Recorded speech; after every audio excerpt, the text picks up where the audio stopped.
Historien. Helse er det viktigste. John var en vanlig fyr med en ekstraordinær lidenskap for livet.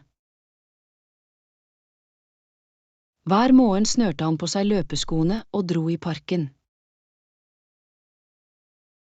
Den friske luften fylte lungene mens han jogget og nøt de livlige omgivelsene. Han elsket følelsen av frihet som kom fra å være aktiv. Helse var hans høyeste prioritet, og han trodde det var grunnlaget for et lykkelig liv. Men lite visste han. Denne reisen ville snart bli testet.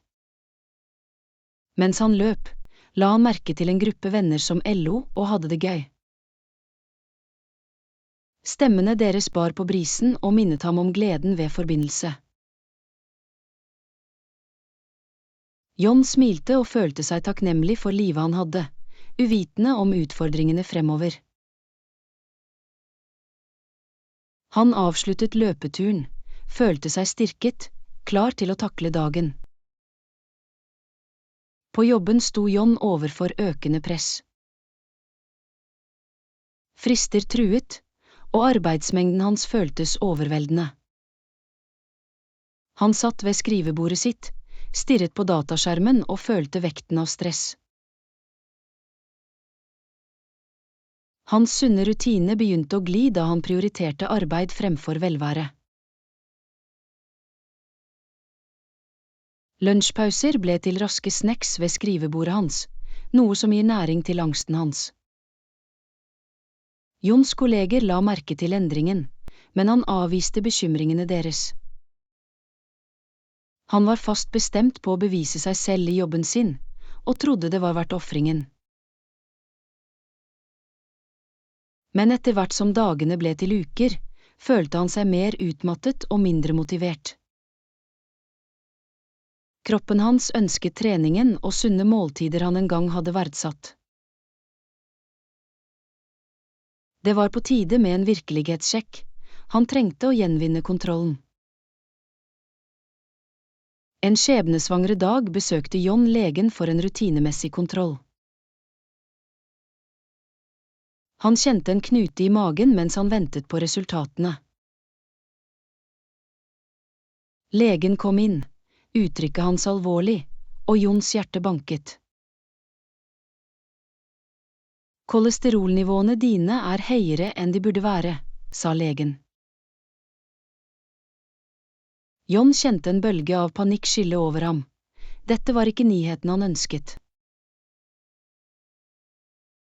Han hadde alltid vært stolt av helsen sin, men hadde han latt den gli bort? Legen understreket viktigheten av en balansert livsstil. Helse er den viktigste eiendelen du har, advarte han. John forlot kontoret og følte seg rystet, og innså at han trengte å gjøre endringer.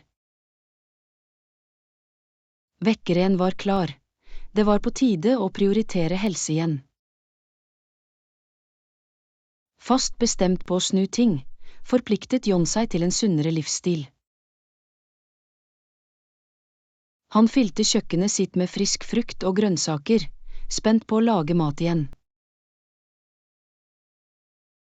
Måltidsforberedelse ble hans nye ritual, og erstattet hurtigmaten han hadde stolt på. Hver fargerik tallerken minnet ham om viktigheten av ernæring. Han forsket på oppskrifter, ivrig etter å utforske nye smaker mens han nærer kroppen. John satte også av tid til daglig trening, og gjenopplivet kjærligheten til løping. Han følte seg energisk og inviterte venner til å bli med ham, og gjorde treningsøkter til sosial tid. Latter ekko gjennom parken mens de jogget sammen, og styrket båndene. John følte en fornyet følelse av hensikt, klar til å omfavne denne reisen. Helse var hans prioritet, og han var fast bestemt på å få det til å vare. Da John dykket inn i treningsrutinen, oppsto utfordringer. Noen dager følte han seg treg og umotivert, og satte spørsmålstegn ved sitt engasjement. På treningsstudioet slet han med å løfte vekter og følte seg beseiret. Men treneren hans oppmuntret ham og minnet ham om at fremgang tar tid. Hvert lite skritt teller, sa treneren og innpodet håp i John. Han presset gjennom ubehaget, vel vitende om at vekst kommer fra utholdenhet. Etter hvert begynte han å se forbedringer, både fysisk og mentalt. Johns selvtillit vokste, og han gledet seg over styrken han bygde opp. Med hver trening følte han en dypere forbindelse til kroppen og helsen. Hindringer ble springbrett på hans vei til et sunnere liv. John søkte kunnskap og fellesskap for å forbedre helsereisen. Han deltok på lokale helseseminarer, ivrig etter å lære av eksperter. Atmosfæren surret av energi da deltakerne utvekslet tips og historier. Han følte seg inspirert av andre som delte lignende kamper og triumfer. John koblet seg til en gruppe som fokuserte på sunn livsstil og ansvarlighet. Sammen satte de mål og feiret prestasjoner, store og små. Støttesystemet motiverte ham til å holde seg på sporet. Han innså at han ikke var alene på denne reisen. Andre sto også overfor utfordringer. Vennskap blomstret, forankret i et felles oppdrag for velvære. Dette samfunnet ble en viktig del av Johns vei til et sunnere liv. Etter hvert som John utviklet seg, oppdaget han viktigheten av mindfulness. Han begynte å praktisere yoga, og fant fred i stillheten i sinnet. Øktene gjorde ham, og bidro til å lindre stress og angst. Naturen ble hans fristed. Han praktiserte ofte utendørs. Han pustet inn frisk luft og følte en forbindelse til verden rundt seg. Mindfulness lærte ham å lytte til kroppen sin og respektere dens behov. John lærte å balansere arbeid, trening og avslapning. Denne helhetlige tilnærmingen beriket hans helsereise og fremmet indre fred. Han følte seg bemyndiget til å ta valg som var i samsvar med verdiene hans. Helse var ikke bare fysisk, det omfattet kropp, sinn og ånd. Ernæring ble en hjørnestein i Johns fornyede livsstil. Han utforsket forskjellige dietter, med fokus på hele matvarer og balanserte måltider. Matlaging med venner gjorde matlaging til en morsom, sosial aktivitet. De delte oppskrifter og tips, oppdaget nye ingredienser sammen.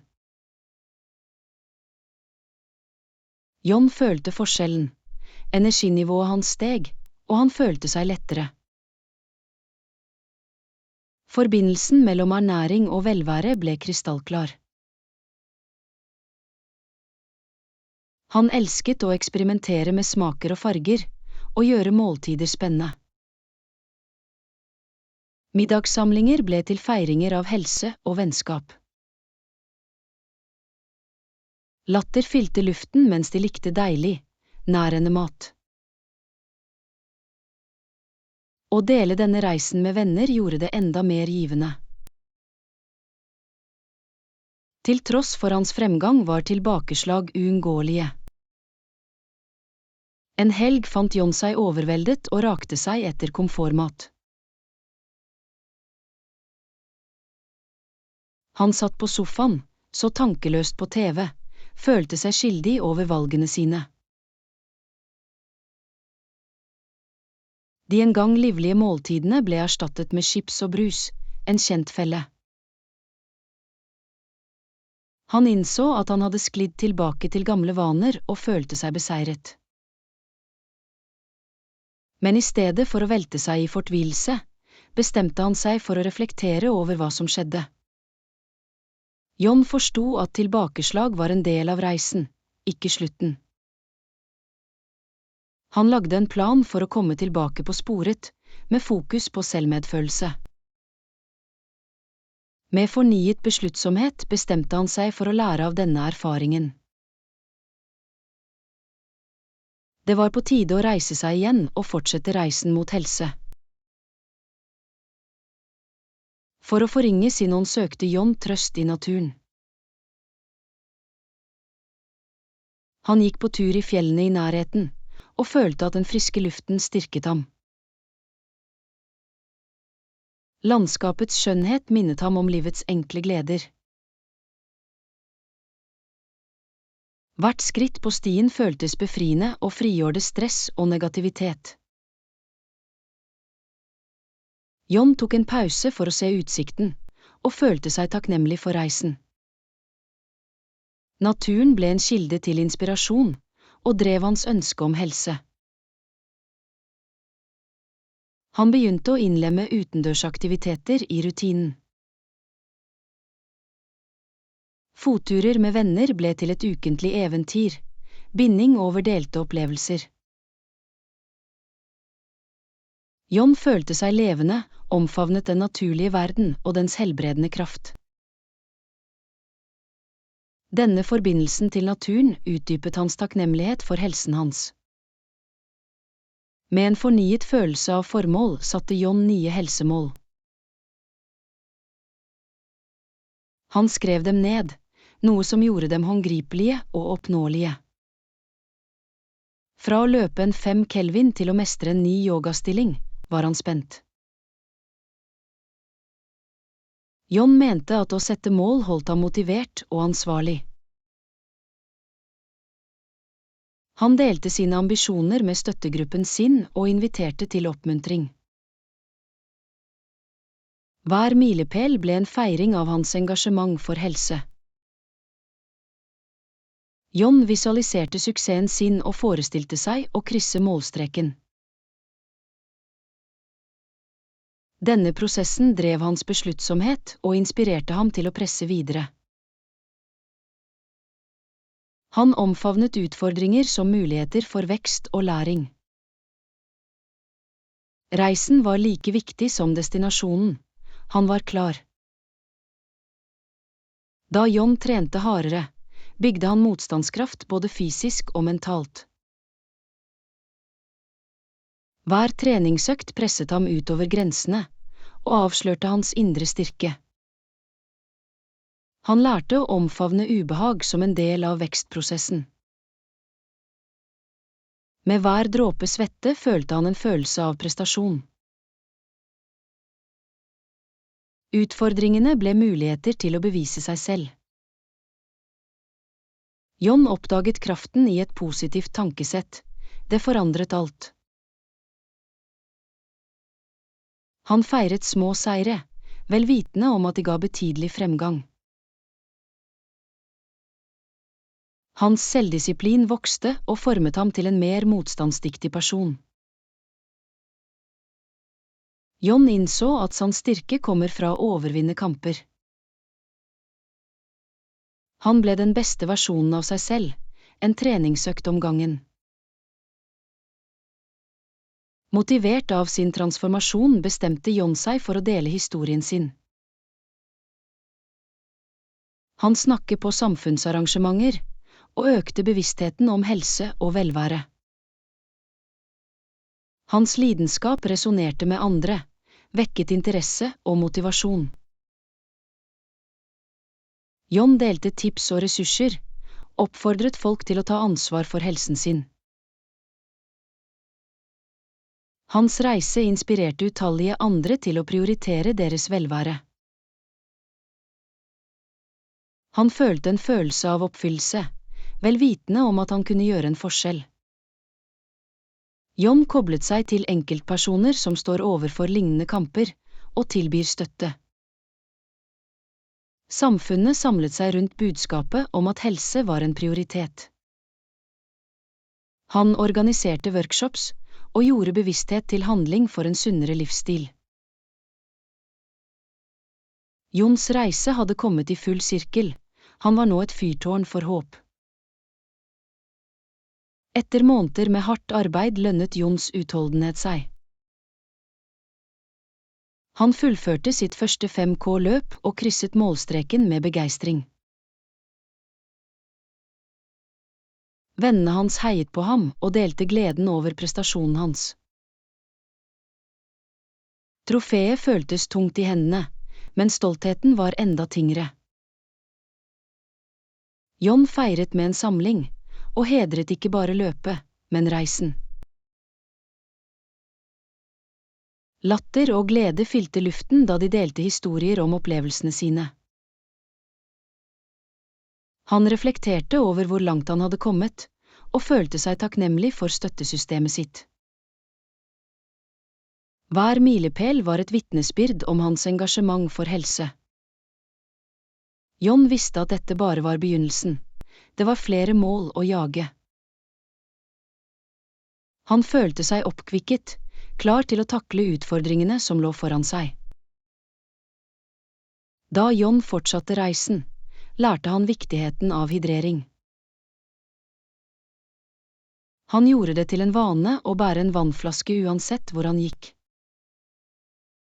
Under piknik med venner la han vekt på fordelene ved å holde seg hydrert. Vann er viktig for kroppene våre, forklarte han og delte sin nyvunne kunnskap. John følte forskjellen. Riktig hydrering forbedret energinivået. Han oppfordret vennene sine til å drikke mer vann, og gjorde det til en morsom utfordring. De skapte fargerike, tilførte vannoppskrifter, noe som gjorde hydrering spennende. John innså at små endringer kunne føre til betydelige forbedringer. Han følte seg stolt over å dele det han hadde lært, og fremme en helsekultur. Hydrering ble en nøkkelkomponent i hans generelle velværerutine. I sin jakten på helse oppdaget John viktigheten av hvile og restitusjon. Han lærte at hvile ikke var et tegn på svakhet, men en avgjørende del av fremgangen. Å innlemme hviledager i rutinen tillot kroppen hans å helbrede. John omfavnet aktiviteter som tøying og yoga, og fremmer avslapping. Han fant glede i å lytte til kroppen sin og respektere behovet for bedring. Denne nyvunne forståelsen bidro til å forhindre utbrenthet og skader. John prioriterte søvn, og innså dens innvirkning på den generelle helsen. Han følte seg mer energisk og fokusert under treningsøktene, takket være riktig hvile. Å omfavne bedring ble et viktig aspekt av helsereisen hans. John forsto at balanse var nøkkelen til bærekraftig velvære. Etter hvert som Johannes utviklet seg, begynte fristelsene å oppstå oftere. På sosiale sammenkomster lokke usunne snacks ham fra hvert hjørne.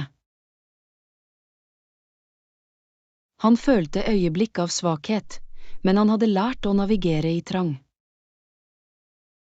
John praktiserte moderasjon, og tillot seg sporadiske godbiter uten skyld. Han fokuserte på å ta sunnere valg, og valgte næringsrike alternativer. Balanse er viktig, minnet han seg selv og holdt seg tro mot målene sine. Vennene hans støttet ham, og ble ofte med på sunnere valg. John følte seg bemyndiget til å ta beslutninger tilpasset verdiene hans. Han forsto at en overbærenhet ikke ville avspore fremgangen hans. Fristelser ble muligheter til å bekrefte hans engasjement for helse. Jons reise inspirerte de rundt ham, og skapte en ringvirkning i samfunnet hans. Venner begynte å ta i bruk sunnere vaner, motivert av transformasjonen hans. Han organiserte gruppetreninger i parken, og inviterte alle til å bli med. Energien var smittsom da de trente sammen, lo og oppmuntret hverandre. Jon følte en følelse av stolthet, vel vitende om at han hadde utløst positive endringer. Samfunnet omfavnet denne nye livsstilen og fremmer en velværekultur. Folk begynte å dele historiene sine og skape et støttende nettverk. Jon innså at helse var en kollektiv reise, ikke en ensom. Sammen feiret de prestasjoner og motiverte hverandre til å fortsette. Krusningseffekten av reisen hans hadde blitt til en bevegelse for helse. Etter hvert som Jons fysiske helse ble bedre, anerkjente han viktigheten av mental helse. Han begynte å innlemme mindfulness-praksis i sin daglige rutine. Meditasjon ble et fristed for ham, og ga klarhet og fred. Jon lærte å håndtere stress gjennom pusteøvelser og refleksjon. Han forsto at mental velvære var like viktig som fysisk form. Prioritering av egenomsorg tillot ham å opprettholde balansen i livet. Jon oppfordret venner til å utforske mental helsepraksis også.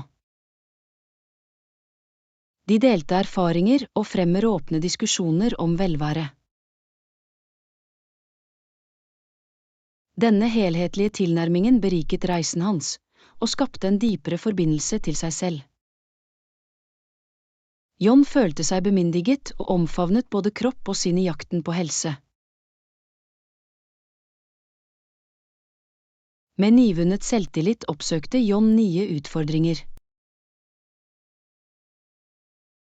Han meldte seg på et hinderløpsløp, spent, men likevel nervøs. Arrangementet testet hans fysiske og mentale grenser på måter han ikke hadde forventet. Da han møtte hver hindring, presset han seg gjennom tvil og frykt.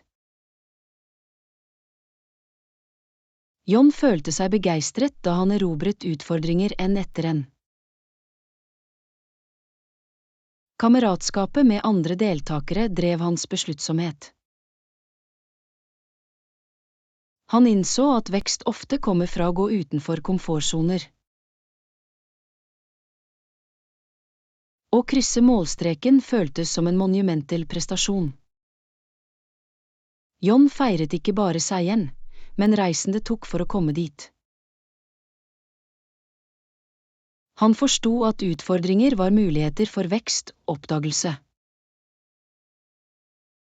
Matlaging ble et gledelig og kreativt utløp for Jon. Han eksperimenterte med smaker og ingredienser, noe som gjorde sunne måltider morsomme. Hver tallerken var en feiring av ernæring, sprengfull av farge og smak. Jon elsket å invitere venner over for å dele sine kulinariske kreasjoner. De samlet seg rundt bordet og nøt ikke bare maten, men selskapet. Å lage mat sammen ble til en bindingsopplevelse, fylt med latter. Jon følte seg styrket av kunnskapen han fikk om ernæring. Han oppdaget gleden ved å gi næring til seg selv og andre gjennom mat. Sunn mat forvandlet fra et ork til et herlig eventyr. Jon omfavnet matlaging som en viktig del av sin velværereise. John omfavnet kraften i positivitet da han fortsatte reisen. Han begynte å journalføre, reflektere over tankene og opplevelsene sine. Takknemlighet ble en daglig praksis, og skiftet tankegangen hans til overflod. John skrev positive bekreftelser, og forsterket sitt engasjement for helse. Denne praksisen hjalp ham med å overvinne negativ selvsnakk og tvil. Han delte sin innsikt med venner, oppmuntret dem til å ta i bruk lignende vaner. Positivitet ble en hjørnestein i hans livsstil, og påvirket alle livsområder. John følte seg lettere og mer spenstig, klar til å møte utfordringer direkte. Ringvirkningene av positivitet spredte seg i samfunnet hans. Sammen feiret de ikke bare prestasjoner, men gleden ved reisen. John innså viktigheten av en solid morgenrutine.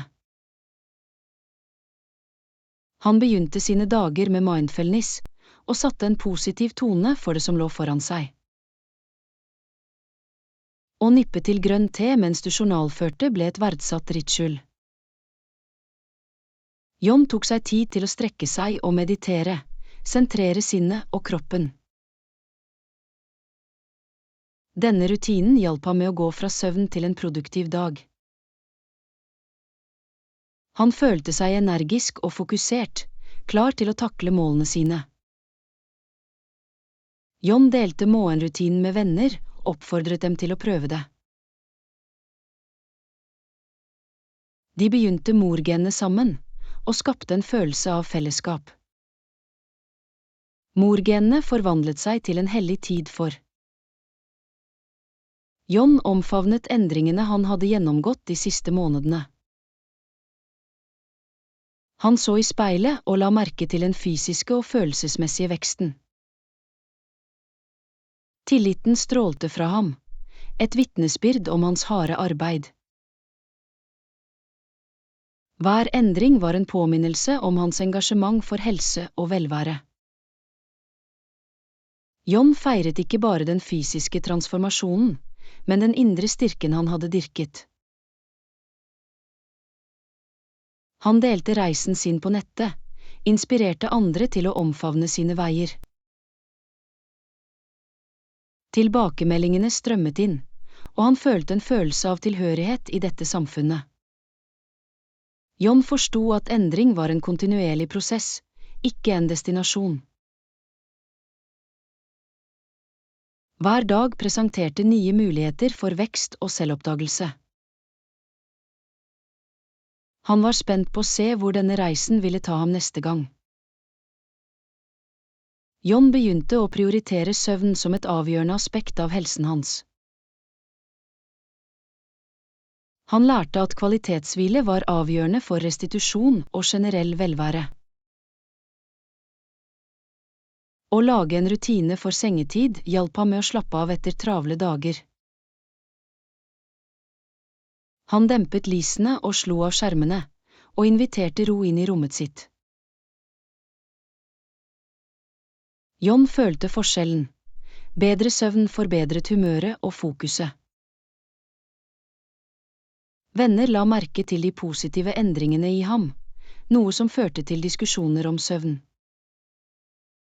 De delte tips om å skape avslappende miljøer, fremme en felles tilnærming. John innså at søvn var en viktig søyle for helse, ofte oversett. Han oppfordret andre til å prioritere hvile som en del av reisen. Sammen feiret de fordelene med en god natts søvn. Motivert av reisen bestemte John seg for å gi tilbake til samfunnet. Han meldte seg frivillig på lokale helsemesser, ivrig etter å dele sin kunnskap. Han engasjerte seg med medlemmer av samfunnet og ga ressurser og råd. John følte en dyp følelse av oppfyllelse ved å hjelpe andre på deres helsereiser.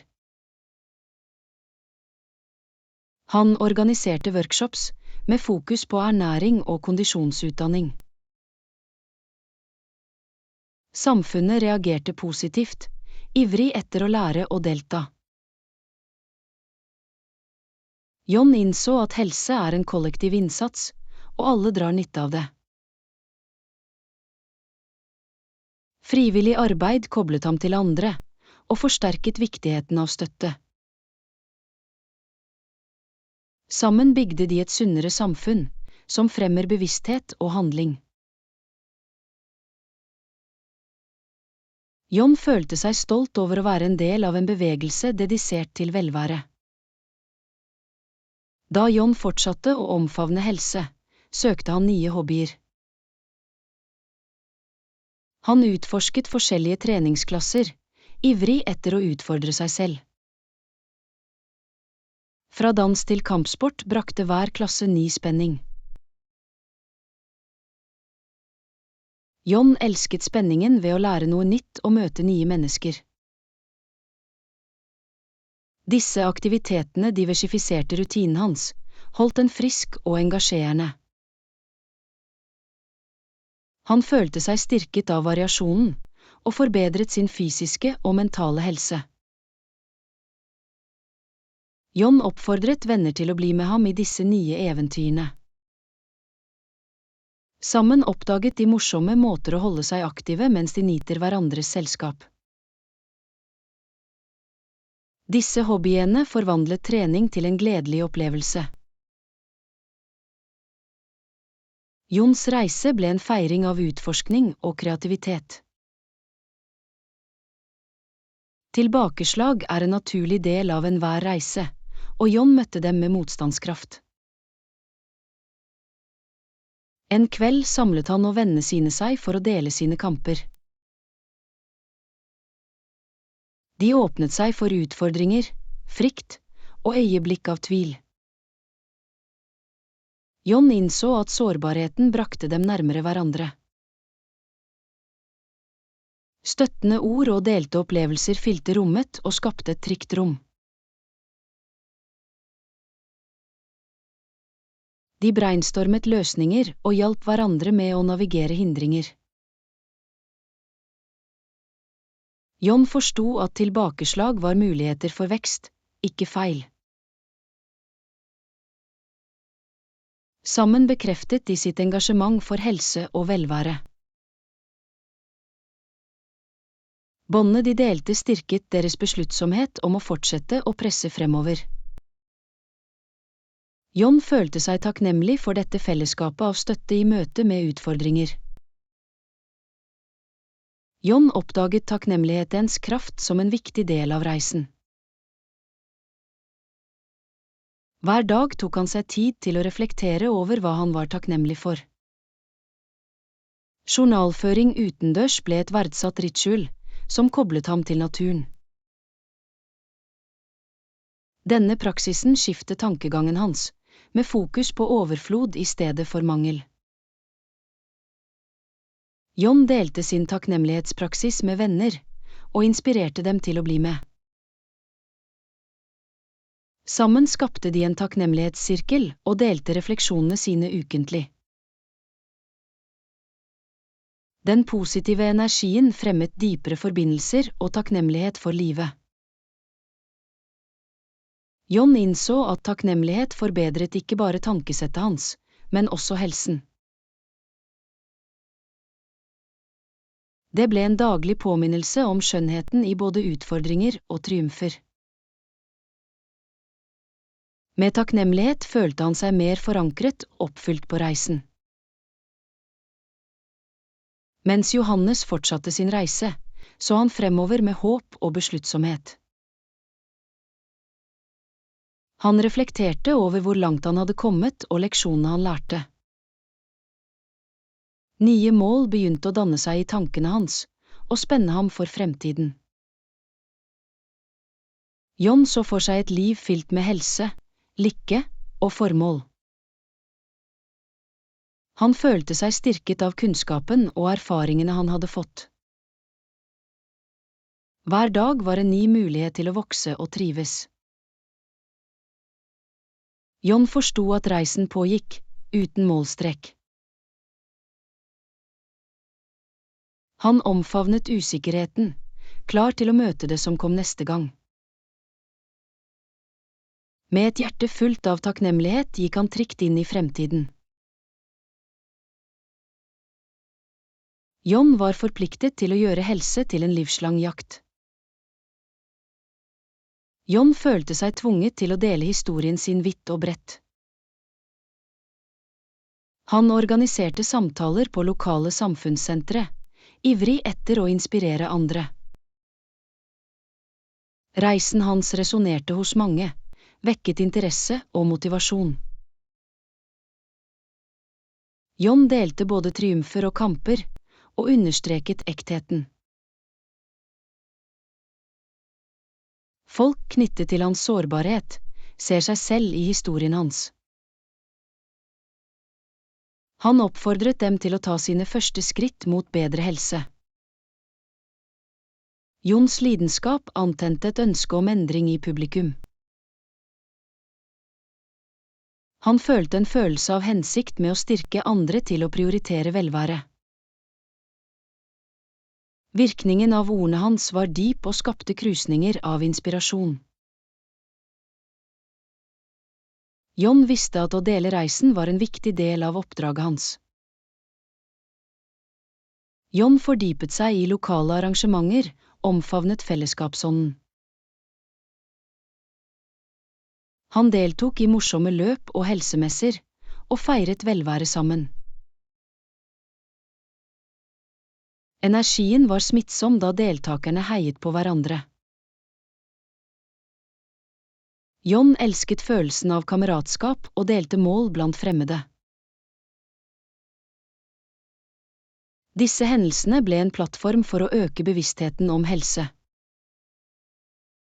Han oppfordret andre til å bli med ham og fremme en følelse av tilhørighet. John innså at samfunnsengasjement beriket hans egen reise. Sammen skapte de et levende billedvev av helse og støtte. Han følte seg stolt over å være en del av en bevegelse som feiret velvære. Gleden over disse hendelsene styrket hans engasjement for et sunnere samfunn. Johns kulinariske eventyr førte ham til å utforske nye retter. Han besøkte bondemarkeder, begeistret av mangfoldet av ferske råvarer. Hvert besøk utløste kreativitet på kjøkkenet og inspirerte til nye retter. John elsket å eksperimentere med smaker fra hele verden. Han oppdaget gleden ved å lage sunne måltider som også var kulturelt rike. Å dele disse rettene med venner ble en feiring av mangfold. De utforsket forskjellige kulturer gjennom mat, og skapte meningsfulle forbindelser. John følte en følelse av eventyr da han gikk utenfor komfortsonen. Matlaging ble en måte å hedre tradisjoner og samtidig fremme helse. Denne utforskningen utdypet hans takknemlighet for næringsrike, smakfulle måltider. John tok seg tid til å reflektere over sin vekst og transformasjon. Han satt i parken og grublet på leksjonene underveis. Han følte seg takknemlig for utfordringene som hadde formet ham til den han var. Hver kamp hadde bygget motstandskraft og lært ham verdien av utholdenhet. John innså viktigheten av selvmedfølelse i sin reise. Han feiret fremgangen, uansett hvor liten, og følte en følelse av stolthet. Å reflektere over reisen hans drev hans ønske om å fortsette å bevege seg fremover. Han forsto at vekst var en kontinuerlig prosess, ikke en destinasjon. John følte seg spent på fremtiden, klar til å omfavne nye utfordringer. Denne refleksjonen styrket hans engasjement for livslang helse og velvære. John oppdaget gleden ved bevegelse gjennom dans. Han ble med i en lokal danseklasse, ivrig etter å uttrykke seg kreativt. Rytmen og musikken antente en følelse av frihet i ham. John elsket latteren og forbindelsen med meddansere. Dans ble en gledelig måte å holde seg aktiv mens du hadde det gøy. Han oppfordret venner til å bli med, og gjorde trening til en feiring. Hver klasse var en påminnelse om at bevegelse kunne være gledelig og befriende. John følte seg mer levende enn noen gang, omfavnet øyeblikkets energi. Denne nyvunne lidenskapen ga en levende dimensjon til velværereisen hans. Han forsto at helse ikke bare handlet om disiplin, men også glede. John prioriterte å pleie forhold som en del av helsereisen. Han organiserte regelmessige samlinger med venner, med fokus på forbindelse. Piknik ble en favoritt, fylt med latter og sunne godbiter.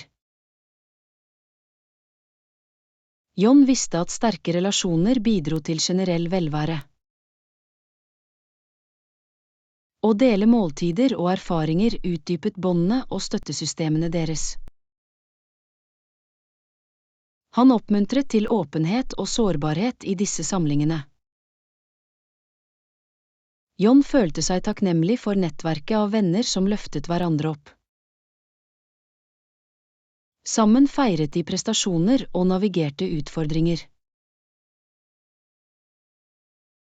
Denne følelsen av fellesskap beriket helsereisen hans dypt.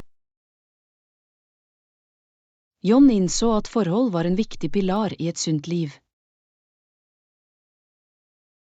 John begynte å ta til orde for helse og velvære på lokale skoler. Han ønsket å inspirere den yngre generasjonen til å prioritere helsen sin. Han besøkte klasserom og delte historier og tips på en engasjerende måte. John oppfordret elevene til å ta sunne valg tidlig. Hans lidenskap resonerte med dem, vekket interesse og nysgjerrighet. Han organiserte morsomme aktiviteter for å fremme fysisk form og ernæring. John følte seg bemyndiget til å være et positivt forbilde for ungdommen. Studentene svarte med entusiasme, ivrige etter å lære og delta. Han forsto at å dyrke sunne vaner tidlig kunne føre til livslange fordeler. John var stolt over å være en del av en bevegelse som tok til orde for fremtidige generasjoner. Gjennom reisen lærte John viktigheten av balanse. Han anerkjente at livet er en delikat dans mellom arbeid, helse og forhold. John praktiserte yoga og fant harmoni i seg selv og omgivelsene. Denne balansen utvidet seg til hans spisevaner og treningsrutiner. Han lærte å lytte til kroppen sin, respektere dens behov uten ekstremer. John oppfordret venner til å finne sin egen balanse i livet. Sammen diskuterte de strategier for å unngå utbrenthet og stress. Han forsto at balanse var avgjørende for bærekraftig velvære.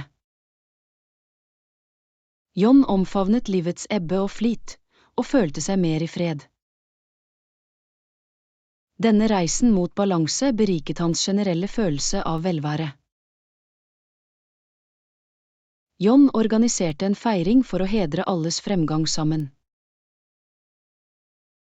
Arrangementet var fylt med glede, latter og delte historier om transformasjon. Han delte ut Helt Champion, priser til venner for deres engasjement. Hver pris representerte det harde arbeidet og engasjementet de hadde vist. John følte seg stolt over å feire ikke bare reisen sin, men alles. Atmosfæren var fylt med positivitet, oppmuntring. De delte sunn mat, danset og reflekterte over prestasjonene sine. John innså at feiring av fremgang fremmet en følelse av fellesskap. Denne hendelsen styrket deres bånd og engasjement for helse. Sammen så de fremover, begeistret for reisene som ennå ikke kommer. John sto ved krysset av reisen, fylt av håp og besluttsomhet. Han innså at helse ikke bare var en fase, men et livslangt engasjement. Hvert skritt han tok var et vitnesbyrd om hans dedikasjon til velvære. John forsto at reisen ville utvikle seg, men prinsippene forble. Han følte seg bemyndiget til å omfavne alle utfordringene som lå foran seg. Med et hjerte fullt av takknemlighet så han tilbake på fremgangen. John var spent på å fortsette å utforske nye veier for helse. Han visste at hver dag var en mulighet til å lære å vokse. Denne reisen handlet om mer enn bare helse. Det handlet om å leve fullt ut. John var klar til å omfavne fremtiden, forpliktet til et liv med velvære.